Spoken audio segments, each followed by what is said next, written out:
इन बॉलीवुड वालों के लिए सारी मर्यादाएं और जितने भी सारे कायदे कानून होते हैं वो जनता के लिए होते हैं, परंतु इनके निजी जीवन में ना कोई मर्यादाएं होती हैं, ना कोई संवेदनाएं होती हैं, ना कोई चरित्र होता है, क्योंकि जिंदगी भर किरदार में रहने वाले लोग, चंद सिक्कों के लिए मुजरे करने वाले लोग, ये किस संवेदना हम इन लोगों से एक्सपेक्ट करें? इन लोगों से किस प्रकार की हम जो है जन भावनाओं के सरोकार की बात हम लोगों से एक्सपेक्ट करें? परंतु आज मैं ये पूछना चाहता हूं कि इस फिल्म का नाम लक्ष्मी बॉम्ब क्यों रखा गया? लक्ष्मी की जगह कोई और नाम क्यों नहीं हो सकता था? और हर फिल्मों में हिंदू मुस्लिम का एंगल डालने की आवश्यकता क्यों पड़ती है? आज उन लोगों की औकात देख लीजिए, चाहे वो केबीसी चलाने वाले महानायक हो, चाहे कुछ और चलाने वाले भाईजान हो। जब देश की जनता एक हो जाती है तो किसी का भी बस नहीं चलता। लक्ष्मी बॉम्ब को लेकर तमाम लोग हैं जो इसे प्रमोट करने की कोशिश कर रहे हैं, और यहाँ पे ये भी बड़ी बात है कि हिंदू सेना ने अब इसके ऊपर अब केस दर्ज कर दिया है, जिस तरीके से इसमें लव जिहाद दिखाया जा रहा है। देखिए, इस देश के अंदर स्पेशली इस बॉलीवुड को एक आदत हो गई है कि जो देश का सबसे टॉलरेंट बहुसंख्यक समाज है, उसके धार्मिक मूल्यों के साथ, उसकी धार्मिक इमोशंस के साथ खेलने की। आप इस फिल्म से पहले भी तमाम फिल्में उठाकर देख लीजिए कि क्या करेंगे कि कोई ना कोई ऐसा धार्मिक विवाद का एंगल डालेंगे जिससे इन लोगों को पब्लिसिटी मिले। अगर हम प्रिसाइजली इसी फिल्म की बात करें, ये एक दक्षिण भारतीय फिल्म का रीमेक है, परंतु आज मैं ये पूछना चाहता हूँ कि इस फिल्म का नाम लक्ष्मी बॉम्ब क्यों रखा गया? जस्टिफाई करने वाले जो है प्रेस कॉन्फ्रेंस करके पहले जस्टिफाई करके जा चुके हैं, परंतु इनको पता है इनके दिमाग में क्या है, ये लोग करना क्या चाहते हैं। लक्ष्मी की जगह कोई और नाम क्यों नहीं हो सकता था? और हर फिल्मों में हिंदू मुस्लिम का एंगल डालने की आवश्यकता क्यों पड़ती है? यदि आप इतने ही लिबरल हैं तो आप किसी और संप्रदाय का एंगल डाल के देखिए, पर आप नहीं डालेंगे। अभी आपने देखा कि एक ज्वेलरी ब्रांड के जो है एड के ऊपर इस देश के अंदर एक बवाल छिड़ा, 3-4 दिन तक बवाल छिड़ा। उसके पश्चात किसी एक बहुत बड़े जो है मुस्लिम जो है धर्म गुरु हैं, उन्होंने फतवा जारी कर दिया और उसके बाद ये मामला ठंडा हो गया। क्यों? क्योंकि अगर मुस्लिम धर्मगुरु के फतवे के हिसाब से देखें तो उन्होंने अपना एंगल रखा और हो सकता है कि फर्दर कोई बवाल चालू हो जाता, परंतु जितने भी सनातनी लोग हैं और उनकी जो धार्मिक अभिव्यक्ति है उसको स्टीरियोटाइप करने का, उन लोगों को जो उनके ऊपर जजमेंट पास करने का, जो ये बॉलीवुड के अंदर एक कॉमन प्रैक्टिस हो गई है, ये बहुत खतरनाक है। कुछ वर्ष पहले कमल हसन ने एक फिल्म बनाई थी, शायद उसका नाम दश अवतारम ऐसे करके कुछ था, तो जिसके ऊपर एक संप्रदाय विशेष को कड़ी आपत्ति थी। आपको जानकर आश्चर्य होगा कि कई करोड़ों में बनी वो फिल्म रिलीज ही नहीं हो पाई। क्यों?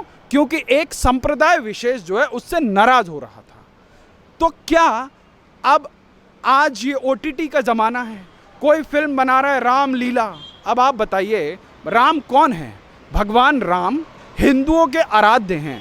आप आज तमाम फिल्में उठा लीजिए, सनातन हिंदू धर्म के मानने वाले लोगों के भजनों को जो है इश्क का तड़का लगाकर गानों की तरह प्रस्तुत कर दिया जाता है, परंतु इस देश की बहुसंख्यक हिंदू जो समाज है वो जो है दंगे नहीं करते उस चीज़ के ऊपर, परंतु इन चीज़ों पर इग्नोरेंट होना इतना खतरनाक हो गया है कि बॉलीवुड जो है हर दूसरे दिन कोई ना कोई इस प्रकार का प्रयोग हमारे ऊपर लाकर कर रहा है। प्रयोग के साथ साथ ऐसे कलाकार काफ़ी ज़्यादा हैं जो इस फिल्म को देखने के लिए लोगों को प्रेरित करने की बात कर रहे हैं, चाहे फिर वो अजय देवगन हो, वरुण धवन हो, तमाम ऐसे कलाकार हैं जो इस फिल्म के ट्रेलर को शेयर कर रहे हैं और कह रहे हैं, जनता से अपील कर रहे हैं कि मूवी जाके देखिए। जब जनता इनका जमकर बहिष्कार कर रही है तो फिर ये क्यों खींच दिखा रहे हैं और क्यों जनता से कह रहे हैं कि आप हमारी मूवी देखिए? देखिए, आपको करीना कपूर का वो बयान याद होगा जिसमें करीना कपूर कहती हैं कि हम थोड़ी ना इनको फिल्म देखने के लिए बुलाते हैं।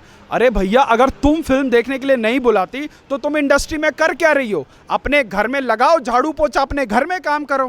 किस बात का स्टारडम, किस बात की इंडस्ट्री?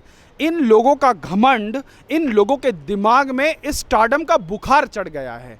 आज आप देखिए, इन लोगों को धंधे के अलावा कोई दूसरा विषय ही नहीं सुहाता। आज ये लोग अपने एजेंडे के हिसाब से, अपने फाइनेंसर्स के एजेंडे के हिसाब से ये लोग किसी भी सब्जेक्ट के ऊपर अपनी राय रखेंगे। इनकी PR एजेंसीज होती हैं जिन ट्वीट को करने के लिए वो पीआर एजेंसीज इनको पैसा देती हैं, उन ट्वीट को ये लोग जो है प्ले कार्ड बनाकर करेंगे।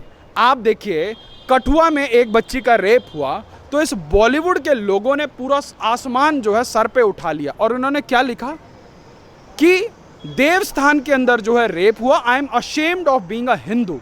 अब आप बताइए कि ये हिंदू मुसलमान करने की जहमत किसने उठाई, इसकी शुरुआत किसने करी? यदि आज इस प्रकार से अगर कोई विशेष संप्रदाय वाला होगा तो सबसे पहले यही लोग आ जाएंगे, कहेंगे अपराधियों का कोई धर्म संप्रदाय नहीं होता, आतंकवादी का कोई धर्म संप्रदाय नहीं होता, तो फिर इस प्रकार का एजेंडे की आवश्यकता क्यों है?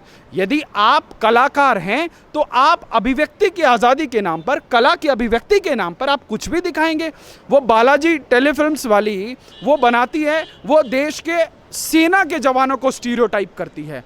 मतलब हम किस प्रकार की, जिस बॉलीवुड को इस देश की संस्कृति का द्योतक होना चाहिए था, वो ही इस देश की संस्कृति को तार तार करने पर लगी हुई है। तो क्या आज इस देश के अंदर एक ऐसे सेंसरशिप की आवश्यकता नहीं है कि हाँ, किसी भी संप्रदाय के धार्मिक भावनाओं का अनादर ना हो? सर, अनादर के साथ एक बात ये भी है, एक बड़ी बात ये भी है कि जनता जब इनका जमकर, बॉलीवुड वालों का जमकर बहिष्कार कर रही है तो इसके बाद जितने भी कलाकार हैं वो एकजुट हो गए हैं। पहले आपने देखा होगा कि बॉलीवुड में जो न्यूज़ें आती थी वो ये थी कि इसकी तकरार कैट फाइटर में हो गई, इनमें लड़ाई हो गई, ये एक दूसरे को देखना पसंद नहीं करते। पर अब ऐसी खबरें आ रही हैं कि सारे एकजुट हो गए हैं सिर्फ और सिर्फ एक एजेंडा चलाने के लिए। तो क्या जनता इनकी बातों में आने वाली है? चाहे खान ब्रदर्स की बात करें, करण जौहर की बात करें, तमाम ऐसे लोग हैं।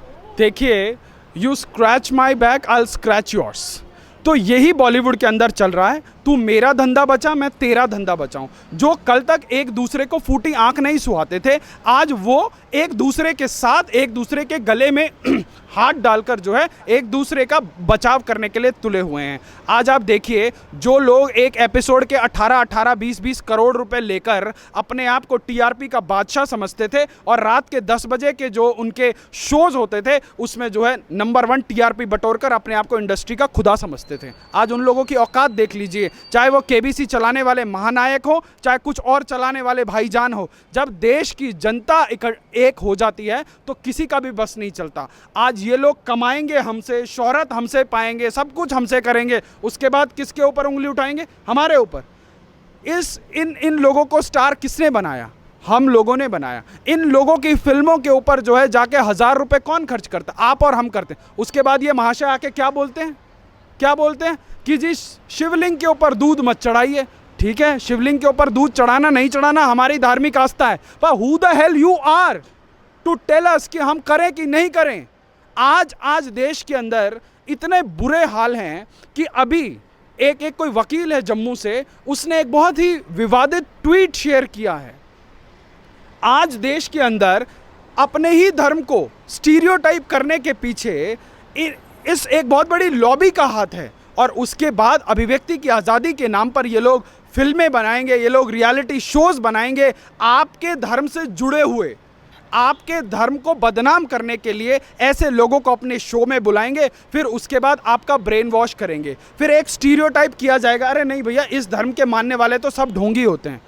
देखिए, हर समाज में हर संप्रदाय के अंदर अच्छे भी लोग होते हैं, बुरे भी लोग होते हैं, कट्टरपंथी भी होते हैं, लिबरल भी होते हैं, परंतु आप लोगों ने तो शो बनाकर लोगों को स्टीरियोटाइप करने का, उन लोगों के ऊपर स्टैंप करने की ठेकेदारी। आपने कुछ देर पहले टीआरपी की बात कही थी कि जो बड़े बड़े खान ब्रदर थे या फिर जो महानायक थे, आज उनके भी शो नहीं चल रहे। आपने अभी कुछ दिन पहले देखा होगा कि बिग बॉस में आकर सलमान खान धमकी देने की, मतलब उनका मजाक उड़ाने की कोशिश करते हैं अर्नब गोस्वामी का टीआरपी केस को लेकर। वो ये कहते हैं कि चिल्लाना नहीं चाहिए टीआरपी के लिए, इस तरह की चीज़ें नहीं करनी चाहिए। जिस कार्यक्रम को चलाते हैं जिसमें इतनी ज़्यादा अश्लीलता दिखाई जाती है, झूठी शादियाँ कराई जाती हैं, और टीआरपी का लेसन वो अर्नब गोस्वामी को देते हैं। देखिए, चिल्लाने की बात वही लोग करते हैं जो वहां ढोंग करके एक स्क्रिप्टेड कार्यक्रम में चिल्लाते हैं।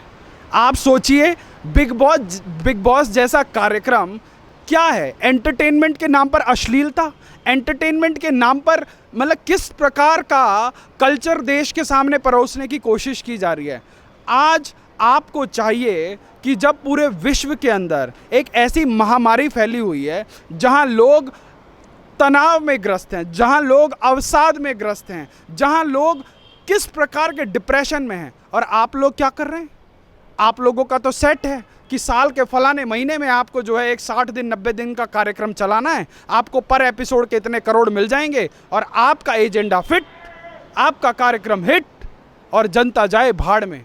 आज आवश्यकता देश को ऐसे कार्यक्रमों की है कि जिसके अंदर देश की जनता के अंदर एक जो है जागरण हो, देश की जनता के अंदर उत्साह का प्रचार हो, देश की जनता के अंदर ऊर्जा का संचार हो। ऊर्जा, और आपने जो कहा है कि जागरण होना चाहिए, आपको ये बात ध्यान होगी कि हम जिस तरीके से सुशांत सिंह राजपूत के मामले को डे वन से उठा रहे हैं, तो डे वन से ही जनता में एक नए तरीके का जागरण हुआ है जिसमें बॉलीवुड का जमकर बहिष्कार किया जा रहा है। आज तक जो अपने आप को कलाकार समझते थे, बड़े लोग समझते थे, बड़ा कलाकार समझते थे, उन्हें लगता था कि वो कोई भी मूवी डालेंगे तो जनता उनकी मूवी को देखेगी, और आज तो ऐसा जागरण हुआ है कि जनता जो मूवी आई भी नहीं है उनके पोस्टरों का भी जमकर बहिष्कार किया जा रहा है। बात कर रही हूँ मैं आमिर खान की मूवी जो अभी आई भी नहीं है, लाल सिंह चड्ढा, और उसका भी जमकर बहिष्कार किया जा रहा है। लोगों के ट्वीट ये होते हैं कि ये मूवी आए चाहे पोस्टर आए, हमें देखना ही नहीं है। देखो देश की जनता के अंदर अभूतपूर्व जागरण तो निश्चित रूप से हुआ है, क्योंकि सुशांत सिंह राजपूत कोई फिल्मी परिवार या किसी स्टार परिवार का बच्चा नहीं था। लोगों को ये महसूस हुआ कि एक आम परिवार का बच्चा जो अपने टैलेंट के दम पर जिसने जो वो मुकाम उस इंडस्ट्री के अंदर हासिल किए, कुछ लोग उसकी सफलता को पचा नहीं पाए और वो उनकी आंखों में खटक रहा था। यदि ये जांच सही तरीके से हो जाए तो निश्चित रूप से बड़े बड़े लोग जो है इसमें फंसेंगे, नेस्तनाबूद हो जाएंगे, उनका स्टारडम समाप्त हो जाएगा। पर आज जिस प्रकार से इस देश की जनता ने, चाहे सड़क 2 हो, चाहे ये थिएटर खुलने के बाद पहले दिन एक भी पब्लिक का जो है थिएटर्स के अंदर ना पहुंचना हो, और आज देखिए लोग अपनी फिल्मों का ट्रेलर यूट्यूब के ऊपर रिलीज़ कर रहे हैं और उन्होंने लाइक डिसलाइक बटन ही गायब कर दिया। मतलब अपनी फिल्मों के प्रीव्यूज़ जो है ट्विटर के ऊपर डाल रहे हैं और कमेंट को जो है कमेंट सेक्शन को ब्लॉक कर दिया। तो आप समझ जाइए कि ये लोग कितने इनसिक्योर हैं। इन लोगों को पता है कि हाँ, आज देश की जनता जो है अब हमें सड़क पर ले आएगी, परंतु ये धंधे चलाने वाले लोग सब एकजुट हो गए हैं, इनको पता है। हाँ सर, आपने बहुत अच्छी बात कही कि ये सारे एकजुट हो गए। यहाँ पे मैं लक्ष्मी बॉम्ब को लेकर और एक और क्वेश्चन पुट करूंगी सर। जितने भी लोगों ने लक्ष्मी बॉम्ब को लेकर प्रमोशन किया, चाहे वो अजय देवगन हो, तो लोग अब अजय देवगन का भी बहिष्कार कर रहे हैं। देखिए, इस बॉलीवुड के दोहरे चरित्र को आज से नहीं, कम से कम 30 साल पहले से समझने की आवश्यकता है।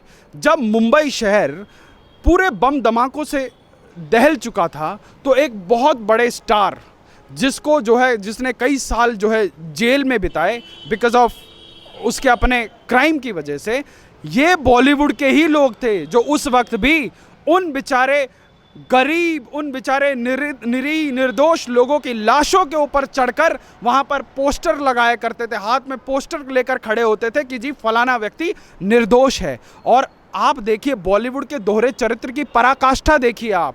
जो आदमी इतने सालों तक जो है एक अपराधी की तरह जो है सजा काट के आया है, यदि वो एक आम परिवार से होता तो शायद वो जेल के अंदर सड़ के पता नहीं क्या गति हो जाती, किंतु वो एक बहुत बड़े राजनेता का पुत्र था, बहुत बड़े परिवार से आता था, तो कानून उसके ठेंगे पर, उसके नाम पर फिल्म बना दी गई उसके जीवन चरित्र के ऊपर। जो फेमिनिज्म की इतनी बड़ी बड़ी बातें करती हैं, जो हीरोइनें जो आज बिफिटिंग रिप्लाई वाली मोहतरमाएं जो 100 500 रुपए में ट्वीट करती हैं, उस फिल्म के अंदर एक डायलॉग है और कितना बोस्ट करता है वो चरित्र, कहता है कि मेरे इतने 100 महिलाओं के साथ जो है संबंध रहे हैं, और ये वाह संजू और वाह संजू जाके उसकी तारीफों के पुल बांधती हैं।